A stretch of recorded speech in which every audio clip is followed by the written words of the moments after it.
Hello and good morning friends, this is Rajeev Mishra, आपका मित्र, आपका शुभचिंतक। एक बार फिर आपके समक्ष उपस्थित हूं एक ऐसे विषय को लेकर जिसके लिए सभी माता पिता और गार्जियंस चिंतित रहते हैं।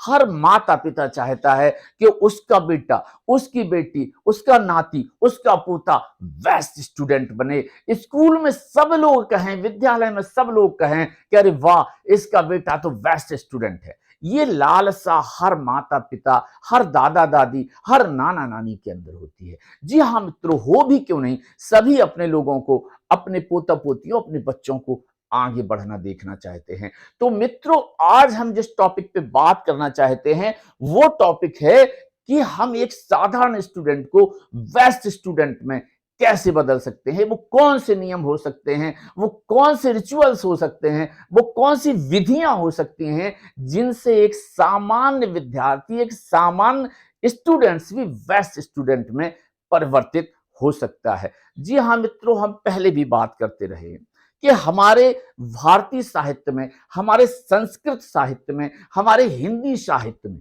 ज्ञान का इतना पिटारा, ज्ञान की इतनी गंगा भरी हुई है कि अगर हम उस ज्ञान के पिटारे को, उस ज्ञान के गंगा का उपयोग अपने बच्चों को, अपने देश के स्टूडेंट्स को आगे बढ़ाने के लिए करने लगे, तो मैं ये गारंटी दे सकता हूं कि भारत के स्टूडेंट्स, भारत के विद्यार्थी, हमारे देश के विद्यार्थी दुनिया के सर्वश्रेष्ठ विद्यार्थियों में गिने जाएंगे। लेकिन मित्रों, इसका उपयोग नहीं होता। हमारा जो ज्ञान है वो कहीं ना कहीं दबा पड़ा हुआ है। इसलिए मैं एक श्लोक को कहीं ना कहीं से उठा के लाया हूं जो विद्यार्थियों के, बेस्ट विद्यार्थियों के लक्षण बताता है। और अगर विद्यार्थी इन लक्षणों को आत्मसात कर लेते हैं, इन लक्षणों पर चलते हैं, तो मैं लिख के दे सकता हूं कि कोई भी विद्यार्थी अपने क्लास में, अपने विद्यालय में बेस्ट स्टूडेंट, बेस्ट विद्यार्थी बन सकता है। तो सुनिए वो श्लोक जो मैं कहीं से ढूंढ के लाया हूं। श्लोक इस प्रकार से है: काक चेष्टा वको ध्यानम स्वान निद्रा तथैव च। काक चेष्टा वको ध्यानम स्वान निद्रा तथैव च। स्वल्पहारी ग्रहम त्यागी विद्यार्थी पंच लक्षणम। तो विद्यार्थी के, एक बेस्ट स्टूडेंट के जो लक्षण बताए गए हैं वो 5 लक्षण बताए गए हैं। उन 5 लक्षणों में जो पहला लक्षण है वो है काक चेष्टा। काक मानी होता है कौआ, और चेष्टा मानी होता है प्रयास करना, प्रयत्न करना। जी हाँ, तो मुझे नहीं पता कि महानगरों के कितने बच्चों ने कौए को देखा होगा और कितने बच्चे कौए के व्यवहार से परिचित होंगे, लेकिन मैं ये श्योर कह सकता हूं कि ग्रामीण परिवेश के हर एक बच्चे ने, हर एक विद्यार्थी ने, हर एक स्टूडेंट ने कौए को देखा है, और वो सारे बच्चे कौए के उस व्यवहार से परिचित है। जी हां, सारे ग्रामीण परिवेश के बच्चे ये जानते हैं कि जब भी वो बच्चे खाना खाने बैठते हैं, भोजन करने बैठते हैं, या उनके घर का कोई सदस्य भी भोजन करने बैठता है, तो सबसे पहले कौवा उड़ के कांव कांव कांव कांव करते आता है और हमारे घर की मुंडेर पर बैठ जाता है।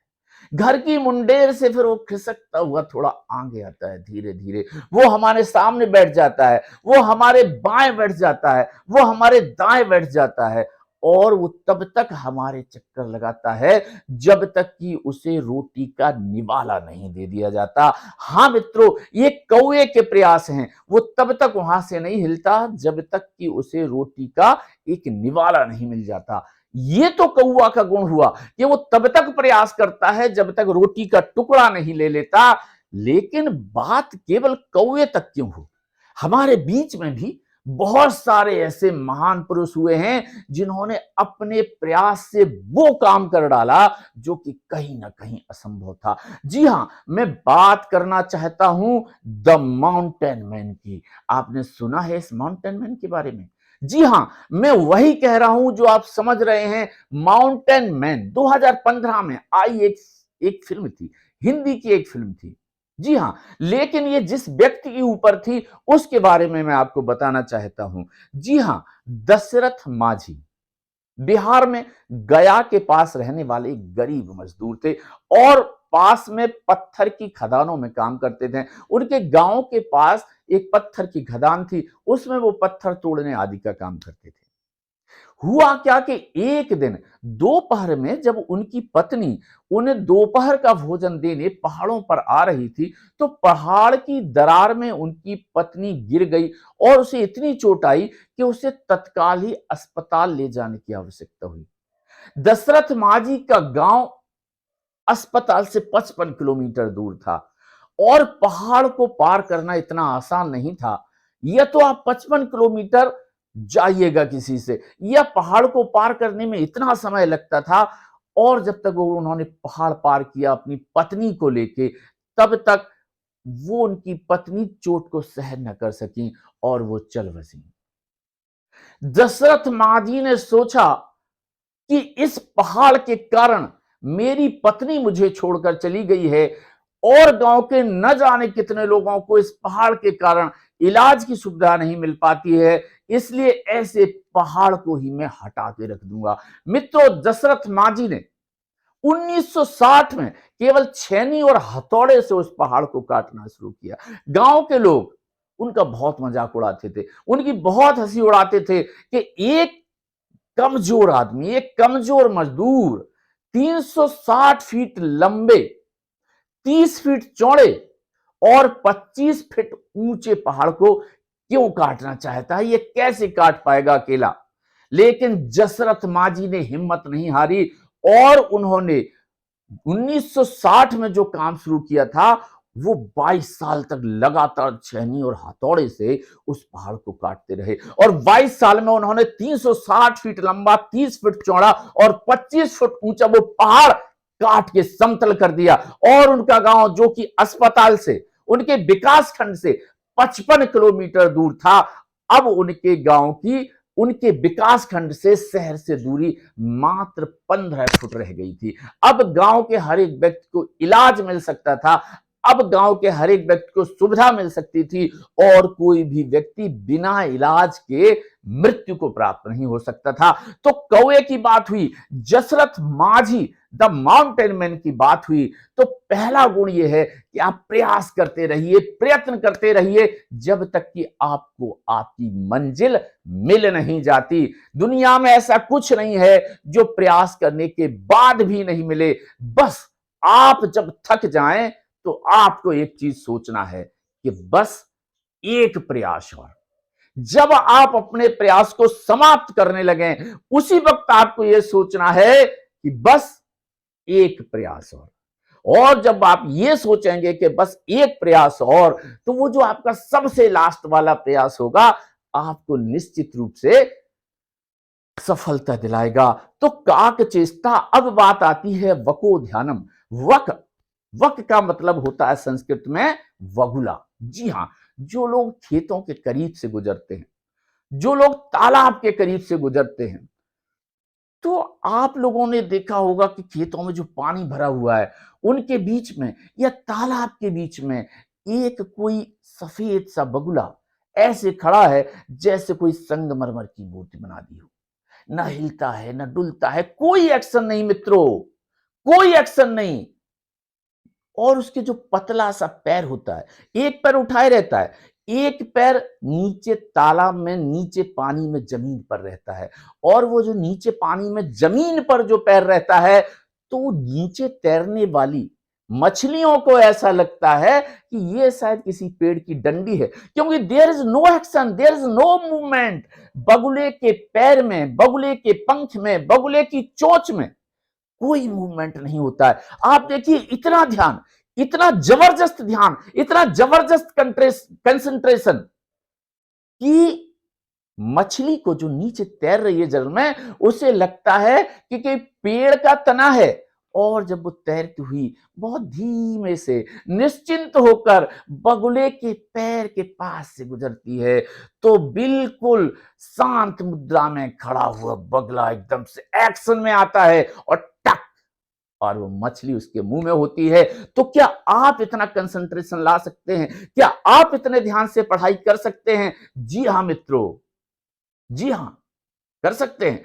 अगर कर सकते हैं तो ये बेस्ट स्टूडेंट्स का दूसरा गुण है, आपको कंसंट्रेशन से पढ़ना है, जितनी भी देर पढ़ना है कंसंट्रेशन से पढ़ना है। आप घंटे मत गिनिए, आप अपना कंसंट्रेशन देखिए कि आपने कितनी गंभीरता और कितनी कंसंट्रेशन से पढ़ाई की है। जितना ज्यादा कंसंट्रेशन होगा उतनी जल्दी सफलता मिलेगी मित्रों। तो ये दूसरा गुण था, काक चेष्टा वको ध्यानम स्वान निद्रा, स्वान निद्रा। अब बात आई स्वान की। स्वान का मतलब होता है कुत्ता, जी हां, डॉग, डॉगी, जो भी आप कहें। स्वान निद्रा तथैव च। अब क्या होता है, वो कह रहे हैं कि हमारी नींद, जो एक बेस्ट स्टूडेंट बनना चाहता है उसकी नींद कुत्ते की तरह होना चाहिए। आपने बहुत सारे लोगों ने अपने घर पे कुत्ता पाला होगा, जिनके घर पे कुत्ता नहीं पाला होगा उन्होंने गली को कुत्तों को देखा होगा, लेकिन कुत्ते तो सबने देखे होंगे, चाहे वो शहर वाला हो चाहे वो गांव वाला हो। तो कुत्ते की नींद के बारे में जो लोग जानते हैं वो लोग ये समझते हैं कि कुत्ते की नींद कितनी कच्ची होती है। ये नहीं होता है कि उसके बगल से ट्रक निकल गया, उसके बगल से रेलगाड़ी निकल गई, उसके ऊपर से हेलीकॉप्टर निकल गया, उसके बगल में मशीनें धड़ाधड़ चल रही हैं, उसके बगल में टीवी धड़ाधड़ चल रही है और कुत्ता सोए जा रहा है, और कुत्ता सोए जा रहा है मित्रों। तो हमारी नींद कुत्ते की तरह हो कि अगर सुई भी गिरती है तो कुत्ता खट से खड़ा होता है और भौंकना शुरू कर देता है। तो हमारी नींद भी ऐसी होनी चाहिए कि अगर हमारे अलार्म की घंटी एक भी बज गई तो हम खड़े हो जाएं। ऐसा ना हो कि हम कुंभकर्ण की नींद सोते रहें, और अगर हम कुंभकर्ण की नींद सोते रहेंगे तो हमारा पूरा सिस्टम, हमारा पूरा टाइम टेबल बिगड़ जाएगा, और फिर ऐसी स्थिति में हम बेस्ट स्टूडेंट नहीं बन पाएंगे मित्रों। तो हमें अपनी नींद पर पूरा नियंत्रण करना है, हमें अपने आलस को पूरी तरह भगाना है। वो 5 मिनट वाला सिस्टम नहीं रखना है कि बस 5 मिनट और सो लेते हैं, बस 5 मिनट और गप्पे मार लेते हैं, बस 5 मिनट और टीवी देख लेते हैं।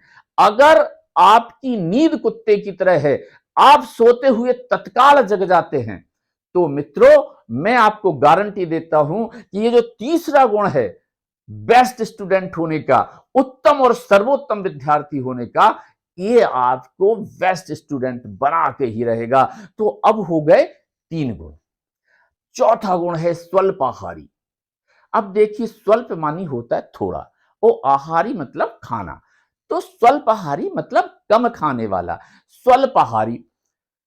अब आप लोगों ने देखा होगा मित्रों कि जब भी हम खाना खा लेते हैं तो खाना खाने के बाद, भोजन करने के बाद हमें आलस आने लगता है, हमें नींद आने लगती है, हमें झपकी आने लगती है। ऐसा क्यों होता है? ये बड़ा साइंटिफिक है, ये बड़ा वैज्ञानिक कारण है कि हमारे शरीर में जो भी ब्लड है 3.5 से 4.5 लीटर के लगभग होता होगा। अब ऐसा नहीं होता है कि कोई बहुत लंबा चौड़ा और मोटा है तो उसके अंदर बहुत सारा ब्लड होगा। जो वैज्ञानिक कहते हैं वो लगभग 3.5 से 4.5 लीटर ब्लड हमारे अंदर होता है। और हमारे मस्तिष्क को सबसे ज्यादा ब्लड की आवश्यकता होती है। मस्तिष्क में ब्लड जितना तेजी से चलेगा हमारा दिमाग उतना तेजी से चलेगा। लेकिन जैसे ही हमने ठूस ठूस के खाया, बहुत सारा हमने पिज्जा खाया, बहुत सारा बर्गर खाया, बहुत सारा कोल्ड ड्रिंक्स, सॉफ्ट ड्रिंक पिया, तो अब इतना सारा खा लिया तो उसे पचाने के लिए ब्लड की जरूरत पड़ेगी। और पचाता कौन है? वो ब्लड हमारा है तो उतना ही, अभी वो दिमाग को चला रहा था। जैसे ही हमने पिज्जा 2 खा लिए या बर्गर 2 खा लिए, तो वो जो पेट में गया है उसे पचाने के लिए हमारे जो मस्तिष्क को चलाने वाला रक्त है उसमें से कुछ रक्त पेट की तरफ चला जाता है। और जब वो रक्त पेट की तरफ चला जाता है मस्तिष्क का थोड़ा सा, तो मस्तिष्क में रक्त की कमी हो जाती है। तो मस्तिष्क में रक्त की कमी होने के कारण मस्तिष्क की क्रियाशीलता कम होने लगती है, और जैसे ही मस्तिष्क की क्रियाशीलता कम होती है तो हमें नींद आने लगती है, हम ऊँघने लगते हैं, हमें झपकी आने लगती है। इसलिए कहा गया है मित्रों कि विद्यार्थी को कम खाना चाहिए। अगर आप ठूस ठूस के खाओगे तो आपका मस्तिष्क काम कैसे करेगा? और विद्यार्थी के लिए तो ये बहुत जरूरी है कि उसका मस्तिष्क काम करे। मजदूर का मस्तिष्क भले ही काम ना करे, लेकिन विद्यार्थी का मस्तिष्क तो काम करना ही चाहिए। तभी आप बेस्ट स्टूडेंट बन सकते हैं मित्रों। तो स्वल्पाहारी, अब बात आती है, 4 लक्षण हो गए। आप कम खाएंगे, आपका मस्तिष्क तेजी से चलेगा। कम खाने से मेरा मतलब व्रत करने से नहीं है, उपवास करने से नहीं है, लेकिन आप ठूस ठूस के मत खाइए। कहीं कहा भी गया है, अल्लम गल्लम जो बकते हैं ठूस ठूस के भरते पेट, शुद्ध अशुद्ध न कुछ भी सोचें, उन लोगों से करें ना भेंट। मतलब जो ठूस ठूस के खाते हैं उन्हें कुंभकर्ण कहा जाता है, और कुंभकर्ण को कभी दिमाग के कामों के लिए नहीं जाना गया है। तो चौथे पर अमल कीजिए, कम खाइए, स्वल्प आहार लीजिएगा। और मैं तो कहता हूं कि ये जो आजकल का भोजन है, पिज्जा है, बर्गर है, या जो भी है, ये जो हमारे अंदर नकारात्मक ऊर्जा को लाता है, इसे थोड़ा कम कीजिए, या चाहे तो खत्म कीजिए। और इसकी जगह पर आप सलाद खाइए, ताजी सब्जियां खाइए, फल खाइए, जूस पीजिए। फिर देखिए आपका दिमाग कैसे दौड़ता है। आपको लगेगा कि मैंने तो सोचा ही नहीं था मेरा दिमाग इतना अच्छा काम कर सकता है। जी हां, आहार ही बनाता है आपकी सफलता की कुंजी है आहार। तो इस आहार के बारे में आप जरूर सोचिए। ये चौथा गुण था स्वल्पाहारी। अब आता है 5वां गुण, ग्रहम त्यागी। ग्रह मतलब घर, त्यागना वाला मतलब घर को छोड़ देने वाला। ये एक अलग गुण है। एक्चुअली ये गुण उस समय इसलिए कहा गया था कि उस समय आश्रम व्यवस्था प्रचलित थी, और जो भी पढ़ना चाहता था, अपने बच्चों को पढ़ाना चाहता था, वो आश्रम में अपने बच्चों को भेज देता था। तो बच्चों को पढ़ाई के अलावा अन्य कोई काम नहीं होता था। आश्रम में उस समय और भी दूसरे काम नहीं करने पड़ते थे, लेकिन साथ साथ वो जो है पूरा कंसंट्रेशन कर पाता था पढ़ाई के ऊपर जब वो आश्रम में रहता था, और वो जो समाज के दूसरे दायित्व उनमें सम्मिलित नहीं होता था। तब ये माना जाता था कि स्टूडेंट्स का या शिष्य का या विद्यार्थी का एकमात्र काम है अध्ययन करना और शिक्षा ग्रहण करना। इसलिए उसे समाज के दूसरे कामों में, कि आज इधर पार्टी है, कल उधर पार्टी है, आज यहां जाना है, कल पिकनिक मनाना है, ये सब चीजें नहीं थी। अगर आप घर पे रहोगे तो 4 तरह के आपके पड़ोसी आएंगे, 4 तरह के आपके मित्र आएंगे, 4 तरह के आपके रिलेटिव्स आएंगे, और आपको ये उन्हें समय देना ही पड़ेगा। लेकिन मित्रों, आज समय बहुत बदल गया है। तो ये कह देना तो बहुत जनरली है कि जो बच्चे थोड़ा ऊपर के क्लास में जाते हैं, वो निश्चित रूप से अपना घर छोड़ देते हैं। कुछ बड़े घरों के बच्चे जिनके पास बहुत पैसा है, अपने वो फादर्स मदर्स या वो पेरेंट्स अपने बच्चों को हॉस्टल में डाल देते हैं। तो वो भी गृह त्यागना हुआ। 10th या 12th के बाद बच्चे वैसे ही जब जाते हैं यूनिवर्सिटीज में, ग्रेजुएशंस में या पोस्ट ग्रेजुएशंस में, तो वो भी अपना घर छोड़ देते हैं। तो ये परंपरा पुरातन से चली आ रही है, अभी भी चल रही है। लेकिन ये जरूर नहीं कि आप अपना घर छोड़ें। अगर आपने शहर में ही पढ़ना चाहते हैं तो घर नहीं छोड़ना है मित्रों। आपको अलग से अपना जो एक कमरा है उसे ऐसा बना लीजिएगा कि वो लगभग आपके अध्ययन के लिए पूरी तरह से सुरक्षित हो, आपको कोई डिस्टर्ब ना करे। आपका जो छोटा भाई लगातार टीवी या वीडियो गेम चला रहा है, उसकी आवाज आप तक ना आए, या आपके जो रिलेटिव्स आके घर के अंदर हा हा हु कर रहे हैं, मस्ती मजाक कर रहे हैं, उससे आपको डिस्टर्ब ना हो। अन्यथा की स्थिति में आपका अध्ययन बेहतर नहीं हो पाएगा मित्रों। तो गृह त्याग भले ही ना करें, लेकिन गृह में अपना एक रूम ऐसा सुरक्षित कर लें कि जहां पर आप प्रॉपरली पढ़ाई कर सकें। तो मित्रों, हमारे संस्कृत साहित्य में जो 5 लक्षण बताए गए थे विद्यार्थी के, बेस्ट स्टूडेंट के, सर्वोत्तम विद्यार्थी के, वो मैंने आपको बताए हैं। और मैं ये कहना चाहता हूं कि अगर इन 5 लक्षणों को आपने आत्मसात कर लिया, आप इन 5 लक्षणों को मानने लगे, इन पर चलने लगे, तो आपको बेस्ट स्टूडेंट बनने से दुनिया की कोई ताकत नहीं रोक सकती। मेरी बहुत बहुत शुभकामनाएं। All the best. आप अपने क्लास में टॉप करें, आप अपने स्कूल में टॉप करें, और अगर आप किसी कंपटीशन में बैठ रहे हैं तो आप स्टेट और कंट्री के लेवल पर टॉप करें। ऐसी मेरी मनोकामना है। All the best. Thank you.